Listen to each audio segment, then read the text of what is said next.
नमस्कार दोस्तों, आप सभी का मेरे चैनल में स्वागत है।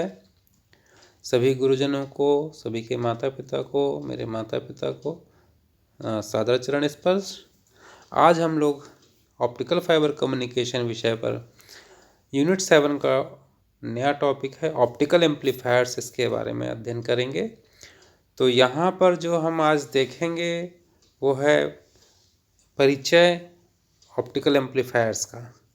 परिचय में जाने से पहले कुछ हमें और बेसिक चीज़ें जाननी होंगी, तो आइए देखते हैं। अगर आपको इस विषय के पूर्व अध्यायों के बारे में अध्ययन करना है तो डिस्क्रिप्शन बॉक्स में जाकर के प्लेलिस्ट लिंक को क्लिक कर दीजिएगा, तो ऑप्टिकल फाइबर कम्युनिकेशन के जितने वीडियोस अपलोड हैं आपके सामने आ जाएंगे। देखिए, ये अब आपके सामने जो दिखाई दे रहा है ऑप्टिकल फाइबर कम्युनिकेशन सिस्टम का एक ब्लॉक डायग्राम है। तो बेसिकली ये एनालॉग सिस्टम का ब्लॉक डायग्राम दिखा रखा है।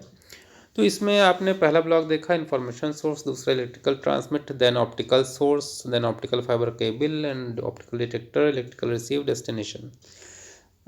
सिस्टम में आप कैसा होता है, जैसे जो हम लोग बोलते हैं, जो हमारी आवाज़ है वो कहाँ पर जाती है, वो एज ए इंफॉर्मेशन सोर्स कार्य करती है और इलेक्ट्रिकल ट्रांसमिट यूनिट के से होते हुए ऑप्टिकल सोर्स पर जाती है। बेसिकली जो भी हमारी इंफॉर्मेशन है वो इलेक्ट्रिकल सिग्नल के रूप में जाता है और ये जो इलेक्ट्रिकल ट्रांसमिटर है ऑप्टिकल सोर्स को ड्राइव करने के लिए सर्किट होता है, तो ये ऑप्टिकल सोर्स को ड्राइव करने कार्य करता है। अब इलेक्ट्रिकल सिग्नल जो इन्फॉर्मेशन सोर्स ने भेजा वो ऑप्टिकल सोर्स के पास जाएगा। वो क्या कार्य करेगा ऑप्टिकल सोर्स, और इलेक्ट्रिकल सिग्नल को ऑप्टिकल सिग्नल में कन्वर्ट करके कहाँ भेजेगा, ऑप्टिकल फाइबर केबल में, ये माध्यम में भेज देता है। तो ऑप्टिकल सोर्स से निकल करके कहाँ गया सिग्नल, ऑप्टिकल फाइबर केबल के अंदर गया। अब ऑप्टिकल फाइबर केबल से फिर वापस ये कहाँ जाएगा, ऑप्टिकल डिटेक्टर के पास जाएगा और डिटेक्टर को डिराइव करने के लिए इलेक्ट्रिकल रिसीव ब्लॉक डायग्राम बना रखा है और उसके बाद फिर आपका डेस्टिनेशन पार्ट हो जाता है जहाँ पर हमें रिसीव करना होता है। तो ऑप्टिकल डिटेक्टर क्या कार्य करता है, ऑप्टिकल सिग्नल को पुनः इलेक्ट्रिकल में कन्वर्ट करके डेस्टिनेशन तक पहुँचा देता है। तो ये हमने जान रखा था पिछले चैप्टर्स में, तो यहाँ पर एक थोड़ा सा रिवीजन किया हमने। अब होता क्या है कि जब आप ऑप्टिकल सोर्स से ऑप्टिकल फाइबर लाइट ट्रांसमिट कर देते हैं, प्रकाश ट्रांसमिट कर देते हैं, तो ऑप्टिकल फाइबर केबल कितनी लंबी हो और ऑप्टिकल डिटेक्टर कहाँ पर लगाया जाए, कितने डिस्टेंस पर लगाया जाए, ये क्वेश्चन है। क्या हम 100-200 किलोमीटर तक, 300 किलोमीटर तक क्या ऑप्टिकल डिटेक्टर ले जा सकते हैं या उससे भी ज़्यादा दूरी तक लगाया जा सकता है। अभी हमने पिछले चैप्टर्स में देखा कि ऑप्टिकल फाइबर केबल में भी लॉसेस होते हैं। वास्तव में जो ऑप्टिकल फाइबर केबल या ट्रांसमिशन माध्यम है उसमें हमें लॉसेस मिलते हैं, ठीक है। तो ऑप्टिकल फाइबर के विभिन्न प्रकार के लॉसेस हैं, अटेन्युएशन लॉसेस, डिस्पर्सन लॉसेस, उनका हम अध्ययन ऑप्टिकल लॉसेस चैप्टर में कर चुके हैं। तो अब यहाँ पर क्या है, ऑप्टिकल फाइबर केबल में लॉस हो रहे हैं तो सिग्नल का अटेन्युएशन हो रहा है और डिस्पर्शन हो, दो तरीके से लॉसेस होते हैं, अटेन्युएशन लॉस और डिस्पर्शन लॉस, वो हमने जाना था पिछले। अब जब ऑप्टिकल फाइबर में अटेन्युएशन लॉस हो रहा है तो ऑप्टिकल सिग्नल का जो है पावर घटती चली जा रही है, उसका एम्पलीट्यूड भी घटता चला जा रहा है। तो ऑप्टिकल डिटेक्टर क्या हर एक लेवल, भाई जब पावर घटती जाएगी तो ऑप्टिकल डिटेक्टर के पास कितनी पावर पहुँचेगी वो समझ उस सिग्नल को डिटेक्ट कर सके। एक मिनिमम लेवल तो कुछ होगा ना जिसको ऑप्टिकल डिटेक्टर डिटेक्ट कर सकता है। तो यहाँ पर अगर हम जाने तो यहाँ पर मैं आपको दिखाता हूँ। मान लीजिए कि आपने 10, ये एक्यूरेट वैल्यू नहीं है लेकिन मैं लिख रहा हूँ कि 10 मिलीवाट आपने पावर ट्रांसमिट करी, ठीक है। अब ये पावर यहाँ ऑप्टिकल फाइबर से होती हुई गई, ऑप्टिकल फाइबर में लॉसेस हुए। अब यहाँ पर जब डिटेक्टर के पास पहुँचने का नंबर आया तो ये हो गई 5 मिलीवाट सपोज। ये एक्यूरेट वैल्यू नहीं, मैं आपको बता दे रहा हूँ, ये हमने एक एग्जांपल समझने के लिए ले रखा है। तो 5 मिलीवाट। अब ये ऑप्टिकल डिटेक्टर मान लीजिए कि ये 5 मिलीवाट तक की पावर ही डिटेक्ट कर सकता है। तो ये जो लेंथ है ऑप्टिकल फाइबर केबल की, ये कितनी लेंथ है जो ट्रैवल करी, ये मैटर करता है, ठीक। कितनी लेंथ हम यूज़ कर सकते हैं। तो भाई यहाँ पर लॉसेस हो रहे हैं और लॉसेस होने के बाद फिर डिटेक्टर तो पहुँचा, डिटेक्टर उसको डिटेक्ट कर रहा है। अब अगर हम इस एल लेंथ से ज़्यादा लेंथ का, मान भाई डिटेक्टर हमारा 5 मिलीवाट तक डिटेक्ट कर सकता है। तो यहाँ पर सिग्नल आपका ये अगर 5 मिलीवाट आया तो ये ऑप्टिकल डिटेक्टर ने इसको डिटेक्ट कर लिया और इलेक्ट्रिकल सिग्नल में कन्वर्ट करके दे दिया डेस्टिनेशन को। तो यहाँ काम बन गया। लेकिन सपोज डिस्टेंस L से ज़्यादा है तो क्या होगा, मान लो यहाँ पर पावर 5 मिलीवाट की जगह पर घटकर कितनी आ गई, 4 मिलीवाट आ गई। तो ऑप्टिकल डिटेक्टर्स को डिटेक्ट नहीं कर पाया है, तो समझ ही नहीं पाया, तो आपका सिग्नल लॉस हो गया। ठीक, तो अब क्या हुआ भाई, आपको चाहिए कि यहाँ पर हमें सिग्नल लॉस ना हो। सपोज़ ये L की वैल्यू मान लो आपने 50 किलोमीटर मान लीजिए, 50 किलोमीटर केबल पर आपने लगाया था तो हमारा ठीक डिटेक्ट हो रहा था। लेकिन अब हमें तो जो ये ले जाना है अपनी बात को, वो 200 किलोमीटर दूर ले जाना है। ठीक, अब 50 किलोमीटर पे आपका सिग्नल 5 के बजाय 4 मिलीवाट पर हो जा रहा है। तो अब समस्या क्या हुई कि डिटेक्ट करेगा ही नहीं। ठीक, जब डिटेक्ट नहीं करेगा तो क्या होगा, फिर हमें कुछ ना कुछ इसका उपाय करना पड़ेगा ताकि इस लॉसेस को मिनिमाइज़ किया सके। तो इस लॉसेस को मिनिमाइज़ करने के लिए हमें कुछ ना कुछ यहाँ पर एक सिस्टम और लगाना पड़ेगा जो इस सिग्नल की पावर को बढ़ा सके, जो 4 मिलीवाट या कम हो रही थी उसकी पावर को बढ़ा सके। तो यहाँ पर सिग्नल का हमें एम्प्लीफिकेशन करना पड़ता है, कई बार रीजनरेशन भी करना पड़ता है। कुल मिलाकर के ऑप्टिकल फाइबर केबल जो माध्यम है वो एक लिमिटेड लेंथ तक ही हम यूज़ कर सकते हैं। उसके बाद फिर हमें कुछ ना कुछ एक व्यवस्था करनी पड़ेगी और अगर उस सिग्नल को और अधिक दूरी तक ट्रैवल करवाना है। जो सिग्नल ऑप्टिकल सोर्स से चला, ऑप्टिकल फाइबर केबल में गया, ऑप्टिकल फाइबर का ऑप्टिकल डिटेक्टर तक जाना है उसको। अब ये ऑप्टिकल फाइबर केबल एक पर्टिकुलर लेंथ तक ही वैलिड होती है, अदरवाइज उसके बाद फिर क्या होगा, ऑप्टिकल डिटेक्टर डिटेक्ट करना बंद कर देगा। तो ये जो कौन सी लेंथ है भाई, किस लेंथ तक ये ऑप्टिकल केबल फाइबर केबल हम यूज़ कर सकते हैं, और उसके बाद फिर क्या करना पड़ेगा, हमें इस केबल को के बीच में एक हमें कुछ ना कुछ रिपीटर लगाना पड़ेगा या हमें कुछ पावर एम्प्लीफिकेशन का कुछ व्यवस्था करनी पड़ेगी और फिर से ऑप्टिकल सिग्नल में कन्वर्ट करके फिर ऑप्टिकल फाइबर में यहाँ पर पुनः लगा करके भेजना पड़ेगा।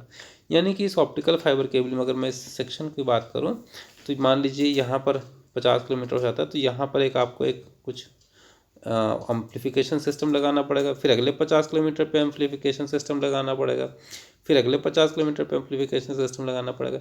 इस प्रकार से सिग्नल को बार बार हमें एनर्जाइज करके उसको रीशेप करके कुछ ना कुछ व्यवस्था करके हमें यहाँ पर ऑप्टिकल डिटेक्टर तक पहुँचाना पड़ेगा। तो ऑप्टिकल फाइबर माध्यम में लॉसेस होने के कारण हमें ये प्रॉब्लम होती है। ठीक, तो यहाँ पर अब क्या बताया गया कि परंपरागत रूप से जब ऑप्टिकल लिंक स्थापित किया जाता है और उपलब्ध पावर मार्जिन के सापेक्ष पावर हानियाँ ज़्यादा होती हैं, तो ये एक परंपरागत सिस्टम में होता है।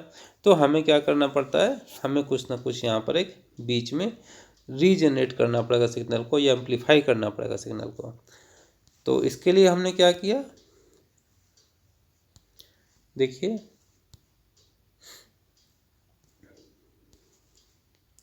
परंपरागत रूप से जब ऑप्टिकल लिंक स्थापित किया जाता है और उपलब्ध पावर मार्जिन के सापेक्ष पावर हानियाँ ज़्यादा होती हैं, तब हमें कन्वेंशनल सिग्नल को एम्प्लीफाई करने के लिए कन्वेंशनल रिपीटर की आवश्यकता होती है। अब ये कन्वेंशनल रिपीटर क्या होता है, देखिए कन्वेंशनल रिपीटर क्या काम करता है, ये ऑप्टिकल सिग्नल को, देखिए सिग्नल क्या हुआ था अभी पीछे अगर हम देखें तो यहाँ पर ऑप्टिकल सोर्स के बाद फिर सिग्नल ऑप्टिकल में कन्वर्ट हो गया था। इस पॉइंट पर जब ऑप्टिकल सोर्स में कन्वर्ट हो गया था तो फिर वो ऑप्टिकल सिग्नल फाइबर के भीतर ट्रैवल किया। अब हमें 50 किलोमीटर पर क्या ज़रूरत पड़ी, सिग्नल को एम्प्लीफाई करने के लिए, तो हमें क्या करना पड़ेगा, कन्वेंशनल रिपीटर लगाना पड़ता है। अब कन्वेंशनल रिपीटर क्या काम करता है, ऑप्टिकल सिग्नल को इलेक्ट्रिकल में कन्वर्ट करता है। ठीक, ऑप्टिकल को इलेक्ट्रिकल में कन्वर्ट करेगा, फिर ये इलेक्ट्रिकल सिग्नल क्या करेगा, ये जो इलेक्ट्रिकल सिग्नल मिलेगा इसको एम्प्लीफाई करेगा, रीटाइमिंग करेगा और पल्स को रीशेप करेगा। क्योंकि हमने जाना था कि डिस्पर्शन में क्या प्रॉब्लम होती है, पल्स विड्थ चौड़ी हो जाती है या फैल जाती है, तो उसका शेप डिस्टर्ब हो जाता है और उनका जो टाइमिंग्स है वो भी, पल्स विड्थ जब चेंज हो जाएगी तो टाइमिंग भी डिफरेंट हो जाती है। तो हमें क्या करना पड़ता है, इसको सिग्नल को रिटाइम करना पड़ता है, पल्स शेप करना पड़ता है और उसका एम्पलीट्यूड बढ़ाने के लिए, पावर बढ़ाने के लिए हमें एम्पलीफाई करना पड़ता है। तो इलेक्ट्रिकल सिग्नल में ये कार्य हम करते हैं और पुनः फिर इलेक्ट्रिकल सिग्नल को वापस ऑप्टिकल में परिवर्तित किया जाता है और इस परिवर्तित सिग्नल को पुनः प्रेषित किया जाता है। तो ये कन्वेंशनल रिपीटर हमारा कार्य करता है। यानी कि जो हम कन्वेंशनल रिपीटर हम यूज़ कर रहे हैं, रिपीटर क्यों यूज़ कर रहे हैं, क्योंकि हमारा ऑप्टिकल फाइबर के अंदर ट्रांसमिशन सिग्नल का लॉस हो जाता है। तो सिग्नल लॉस, अब हमें तो 200 किलोमीटर तक सिग्नल पहुंचाना था और हमारा सिग्नल 50 किलोमीटर पे ख़त्म हो जा रहा है, तो हम क्या करेंगे, रिपीटर यूज़ करेंगे, फिर अगले 50 किलोमीटर तक जाएगा, फिर अगला रिपीटर यूज़ करेंगे, फिर अगले 50 किलोमीटर तक पहुंचेंगे, फिर रिपीटर यूज़ करेंगे, फिर लास्ट तक पहुंच जाएंगे। तो इस प्रकार से हम कन्वेंशनल रिपीटर यूज़ करते हैं। तो यहाँ डायग्राम में आप देख सकते हैं कन्वेंशनल रिपीटर हमने एक यूज़ कर रखा है। ये ऑप्टो इलेक्ट्रॉनिक मॉड्यूल होता है। तो देखिए यहाँ पर ऑप्टिकल सिग्नल इन हुआ, ये ऑप्टो इलेक्ट्रॉनिक मॉड्यूल है जो क्या काम करता है, OERX इसमें एक सेक्शन होता है। ये क्या कार्य कर रहा है, ये आपका ऑप्टिकल टू इलेक्ट्रिकल कन्वर्ट कर रहा है, रिसीव कर रहा है, रिसीवर है। ऑप्टिकल सिग्नल को रिसीव करेगा, इलेक्ट्रिकल में कन्वर्ट करेगा। अब जो इलेक्ट्रिकल सिग्नल मिला उसको हम क्या कर रहे हैं, इलेक्ट्रॉनिक एम्पलीफायर इक्वलाइजेशन और रीजनरेशन करेंगे उसका, और फिर वापस इलेक्ट्रिकल सिग्नल को ऑप्टिकल में कन्वर्ट करके इसको ट्रांसमिट कर देंगे। फिर ऑप्टिकल फाइबर में ये ट्रांसमिट हो जाएगा, तो ऑप्टिकल फाइबर केबल के थ्रू फिर सिग्नल आगे बढ़ जाता है। तो ये एक मॉड्यूल है कन्वेंशनल एम्पलीफायर का, ठीक है, ये आप समझ गए। अब इस कन्वेंशनल रिपीटर को क्यों बदला गया, इसके बारे में जानते हैं।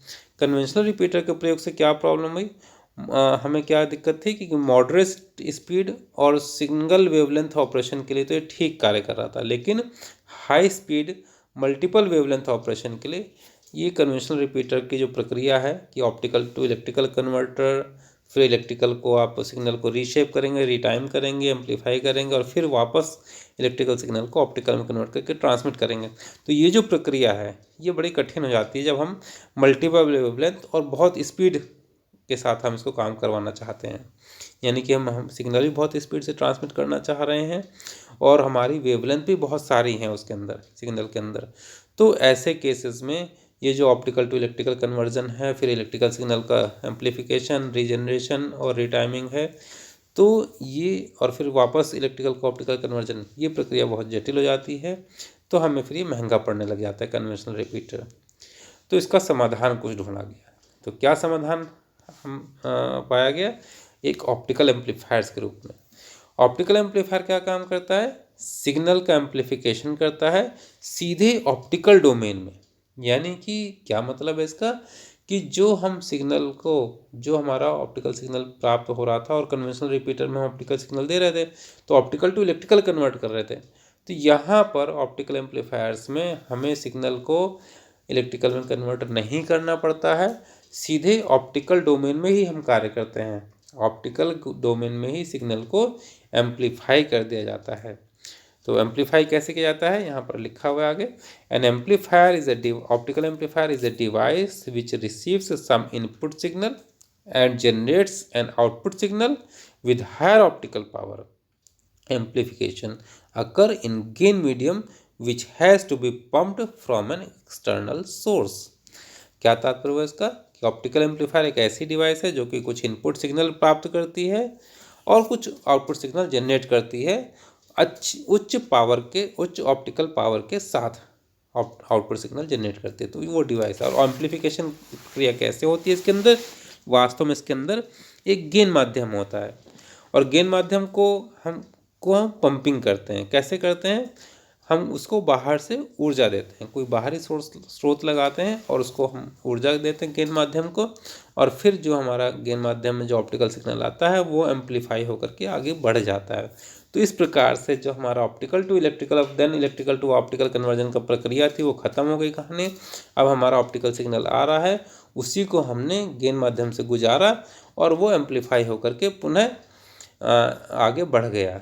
तो इस प्रकार से हमें ये जो कन्वर्जन की प्रक्रिया थी ख़त्म हो गई, इसकी आवश्यकता नहीं पड़ी। तो यहाँ पर आगे देखते हैं कि देखिए ऑप्टिकल एम्पलीफायर कैसा दिखाई देता है। यहाँ पर आप देख सकते हैं चित्र में कि ऑप्टिकल सिग्नल गया, वीक सिग्नल हो गया था ये, तो हमने जैसे ही सिग्नल वीक हो तो हमने क्या लगा दिया, ऑप्टिकल एम्पलीफायर मीडियम लगा दिया। तो ये ऑप्टिकल एम्पलीफायर मीडियम को हमने बाहर से पंपिंग कर दी, पंप पावर बाहर से किया जाता है इसको, इसने ऑप्टिकल सिग्नल को एम्पलीफाई कर दिया और एम्पलीफाइड सिग्नल को वापस फाइबर के अंदर भेज दिया गया। तो वास्तव में फाइबर को अनंत लंबाई तक हम सोचें कि एक बार हम ट्रांसमीटर यूज़ करें और वही ट्रांसमिट किया हुआ सिग्नल अनंत लंबाई तक चला जाए वहाँ किसी भी दूरी तक हम डिटेक्ट कर सकते हैं, ऐसा संभव नहीं है। ऑप्टिकल सिग्नल जो ट्रांसमिट होता है, ऑप्टिकल फाइबर के अंदर भेजते हैं हम ऑप्टिकल सिग्नल को, वो कुछ दूरी तक चलने के बाद उसका एनर्जी ख़त्म हो जाता है, क्योंकि ऑप्टिकल लॉसेस होते हैं, डिस्पर्शंस होते हैं, तो उसके कारण सिग्नल अटेनुएट और डिस्पर्स हो जाता है, जिसके कारण हमें सिग्नल को पुनः रीजनरेट करने की आवश्यकता होती है, एम्पलीफाई करने की आवश्यकता होती है, उसको रीशेप करने की आवश्यकता होती है। इसके लिए हम क्या यूज़ करते हैं, आज के युग में हम इस optical conventional opto electronic amplifiers के बजाय ऑप्टिकल एम्पलीफायर्स यूज़ करते हैं, और वो ऑप्टिकल एम्पलीफायर सीधे ऑप्टिकल डोमेन में ही सिग्नल का एम्पलीफिकेशन करके आगे भेज देते हैं।